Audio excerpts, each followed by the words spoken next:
Salut tout le monde, j'espère que vous allez bien. Aujourd'hui on se retrouve pour une nouvelle vidéo et cette fois-ci nous n'allons pas parler de livres puisque je vais vous présenter mes favoris du moment hors livre. Donc on va parler de séries, de magazines, de chaînes YouTube, de jeux, d'applications, tout sauf de livres, même s'il y a certains trucs, j'avoue que ça traite des livres, mais bon, j'ai un petit peu triché, je fais comme je veux. J'avais envie de faire cette vidéo parce que c'est bien de communiquer autour des livres, mais c'est aussi bien de communiquer autour de tout ce qui nous passionne. Alors bien évidemment, ma passion numéro 1, c'est les livres, mais voilà, je fais d'autres choses aussi, hein, je passe pas mon temps devant un livre. Je vous partage beaucoup sur Instagram, donc n'hésitez pas à me rejoindre sur les réseaux sociaux pour voir mon quotidien. Je fais des points lecture en story, je poste des réels aussi, je vous donne des petites nouvelles, je vous dis ce que je fais, voilà, c'est sympathique, donc rejoignez-moi et on va passer tout de suite aux favoris du moment. Alors, je commence par un magazine qui est autour des livres. Il s'agit de Page des libraires. Je vous avais parlé de ce magazine lors d'une de mes dernières vidéos sur mes cadeaux d'anniversaire puisque j'avais pris un abonnement. J'ai déjà pris des abonnements chez eux et j'adore leur magazine.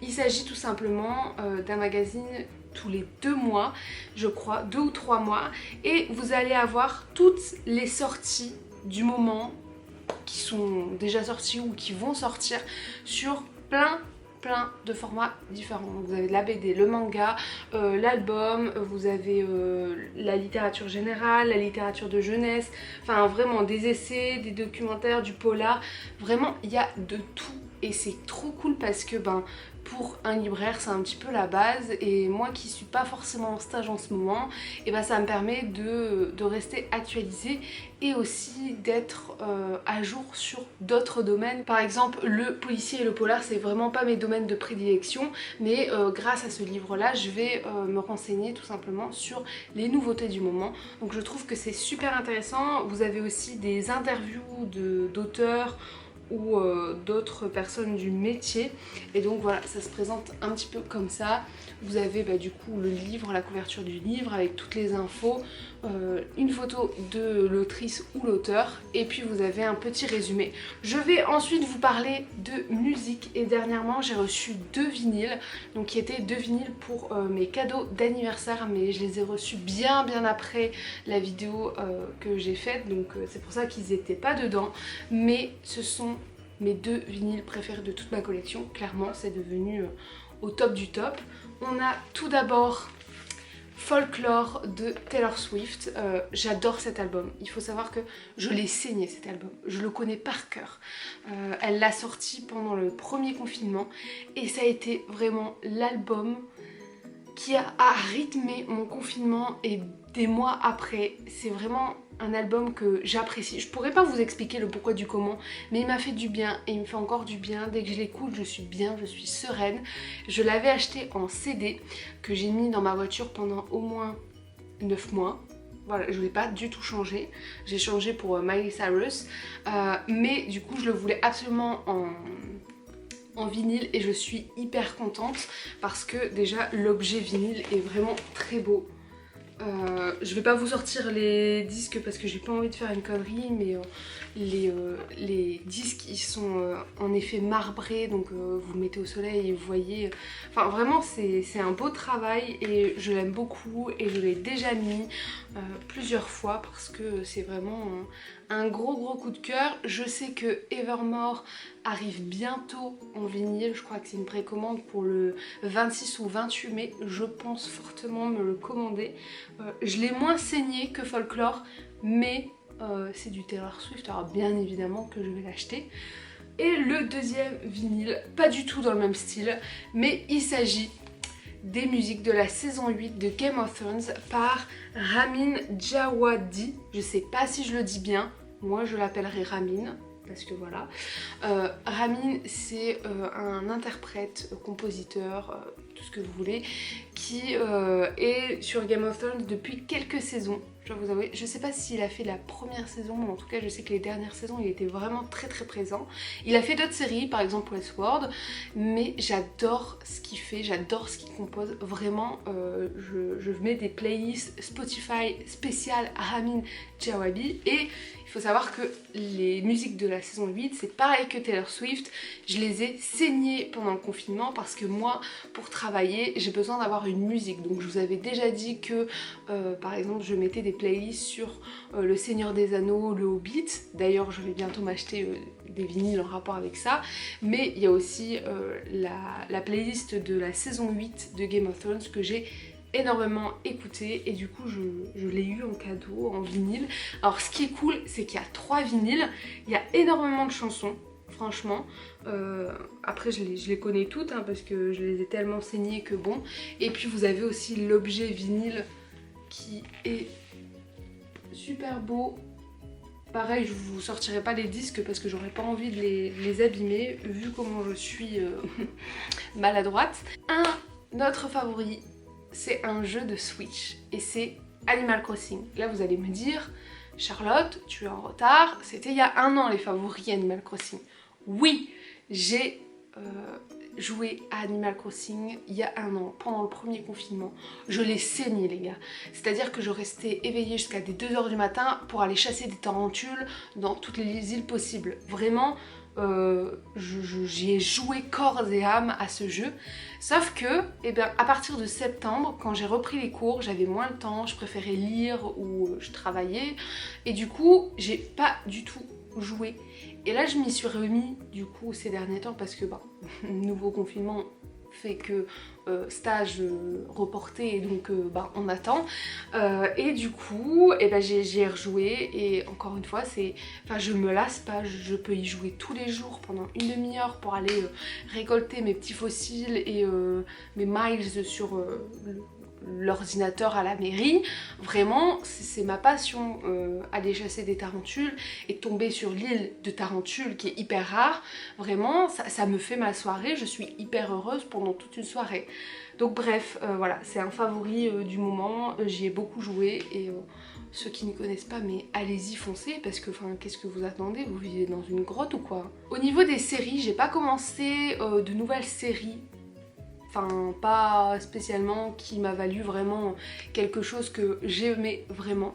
Par contre, Demi Lovato a fait une docu-série sur ses problèmes qui s'appelle Dancing with the Devil, qui était du coup, qui est le titre du coup de son album qui est sorti. Enfin, c'était en rapport en fait l'album et le docu-série, et elle a sorti ça sur YouTube et en fait elle parle de beaucoup de sujets de ses addictions, le fait qu'elle a fait une overdose, je crois que c'était en 2018 ou 2019, donc elle parle de ce moment-ci, elle raconte comment ça s'est passé, comment a été son cheminement avant et après cette overdose, et j'ai vraiment beaucoup aimé. J'attendais chaque semaine le nouvel épisode tellement j'aimais beaucoup. C'est une femme très inspirante, moi je l'ai toujours suivie, peu importe ce qu'elle faisait, j'ai toujours adoré ce qu'elle faisait, et elle nous révèle des secrets incroyables, par exemple qu'elle a perdu sa virginité dans un viol lorsqu'elle était à Disney Channel, enfin des trucs où tu te dis mais toi tu regardes Princesse Protection et en fait derrière t'as un monde mais horrible pour les jeunes stars comme ça. Donc vraiment c'était très bien, je vous le conseille, hyper touchant. En plus on n'a pas que son témoignage, il y a plein de témoignages, plein d'intervenants, que ce soit sa famille, des professionnels, enfin vraiment il y a vraiment de tout. Et du coup ouais, c'était vraiment super intéressant et c'était rapide. Les épisodes je les ai pas vus passer tellement j'étais dedans. J'ai regardé ça en anglais, même pas sous-titré, donc j'étais trop fière de moi aussi. Donc voilà. Sur YouTube, il y a aussi une chaîne YouTube que j'ai adorée ces derniers temps et que j'adore encore aujourd'hui. Je l'ai découvert en début d'année, début d'année 2021.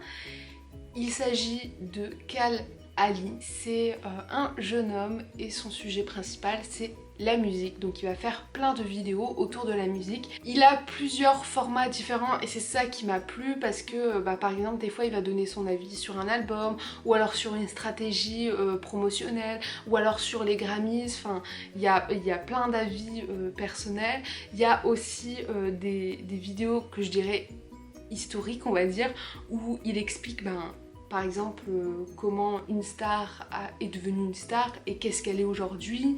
Enfin vraiment il y a plein de sujets différents et moi j'adore ces vidéos, je trouve qu'il explique extrêmement bien, on voit qu'il s'y connaît.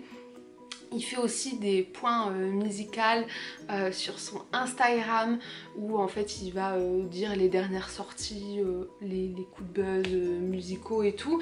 Et du coup c'est vraiment passionnant, la musique c'est pas un de mes sujets principaux, enfin j'écoute de tout sans m'arrêter à un genre. Et c'est tout, enfin je vais pas aller suivre les artistes sur leur Instagram etc, enfin c'est pas du tout moi ça, mais je suis passionnée par ces vidéos, vraiment je pourrais me regarder une playlist de 5 heures de Cal Ali sur tous les sujets divers et variés de la musique, j'adore. Il a fait des vidéos en fait qui m'ont appris énormément sur la personne et du coup j'étais très contente de ça et c'est une chaîne forcément que je vous recommande parce qu'elle est vraiment très bien, enfin je vais me répéter encore et encore mais allez regarder Cal Ali sur YouTube parce que ça vaut le détour. L'avant-dernier favori que j'ai à vous présenter, il s'agit des puzzles de la petite Scandinave et de Martin Schwartz. Je sais pas si je le dis bien, mais ça sera Martin.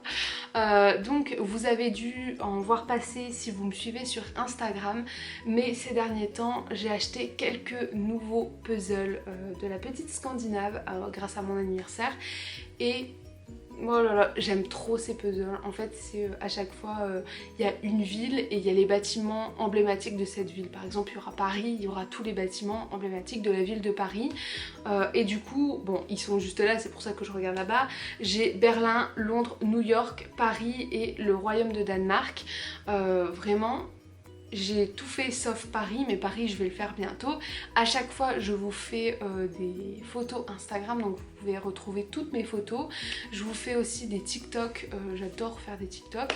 Et du coup, voilà, c'est vraiment quelque chose qui a rythmé ce 3e confinement, que j'ai adoré. Et c'est des puzzles qui m'ont fait du bien parce que j'y passe en fait plusieurs soirées. Il y a une soirée où je vais trier les pièces, il y a une soirée où eh bien, je vais faire le contour et quelques bâtiments, et une autre soirée où je vais faire d'autres couleurs et tout. Enfin vraiment c'est trop bien et je mets ça devant des dessins animés et je suis trop bien. Je passe mes meilleures soirées où je me détends, où je pense à rien et où ça me fait du bien. Donc si vous êtes fan de puzzles et même si vous n'êtes pas fan et que vous recherchez un puzzle pas trop difficile, c'est des puzzles de 1000 pièces, ils sont à la fois long à faire parce qu'il y a beaucoup de bâtiments, mais c'est assez simple parce que vous pouvez vous repérer par rapport aux différentes couleurs des bâtiments. Je vous conseillerais de commencer avec une ville où par exemple il y a beaucoup de couleurs, comme ça vous allez vous repérer plus facilement qu'une ville où tous les bâtiments sont marron blanc. Donc voilà, c'est vraiment des puzzles, je vous mets le lien en barre d'infos si vous souhaitez vous renseigner. Ils sont à 33 €, donc certains vont me dire c'est un petit peu cher, mais la qualité est là. Dans la boîte vous avez aussi un poster, enfin une affiche de l'illustration de Martin. Vous pouvez très bien encadrer les puzzles, ça fait une très belle déco. Moi je le fais pas parce que j'ai pas de place, mais vraiment c'est des puzzles que je pourrais faire et refaire sans problème. Et le dernier favori que j'ai à vous présenter, il s'agit d'une application et c'est TikTok. Alors là vous allez me dire mais tu débarques Charlotte. Je connaissais TikTok depuis très longtemps, je scrolle sur TikTok, je me perds sur TikTok chaque soir et je regarde l'heure et je me dis il est 2 h du matin Charlotte, tu es sérieuse? Donc vous inquiétez pas, je connais TikTok, mais ces derniers temps je me suis lancée sur TikTok, c'est-à-dire que j'ai fait des TikTok, c'est venu vraiment d'un déclic. Je me suis dit oh ce serait marrant de faire ça, et je l'ai fait et le premier TikTok a super bien marché. Et du coup je me suis dit, oh, j'ai trop envie de continuer. Et puis j'ai continué, j'ai fait mes trucs. Alors je me mets aucune pression, je me dis pas il faut que je poste un TikTok par jour ou des trucs comme ça. pas du tout. Mais par contre, je prends un malin plaisir de faire mes TikTok et je trouve que ça me permet d'avoir une autre visibilité sur les réseaux sociaux. Je suis sur YouTube, c'est un certain public, sur Instagram c'est un autre public et sur TikTok c'est un autre public. Et surtout que TikTok, au final, des fois ça me prend un petit peu longtemps pour faire le TikTok, mais le montage c'est hyper rapide, c'est une petite vidéo de moins d'1 minute, donc clairement j'ai pas comme cette vidéo là à monter, à faire la miniature et tout. Donc voilà, je me suis lancée sur TikTok. Si vous voulez me rejoindre, je vous mettrai mon pseudo sur l'écran. Et puis voilà, je poste assez régulièrement quand même des TikTok pour l'instant. Ça sera peut-être pas le cas tout le temps, mais voilà, j'aime bien en ce moment, je m'éclate à faire ça. Il n'y a vraiment pas d'autre but que s'éclater. Et donc voilà, j'ai terminé ma vidéo des favoris, j'espère qu'elle vous a plu. N'hésitez surtout pas à me dire quels sont vos favoris du moment hors livre. Je serais curieuse de savoir ce que les autres font. J'espère que vous avez aimé cette vidéo. Je vous fais de très gros bisous et je vous dis à la semaine prochaine pour une nouvelle vidéo. Bye!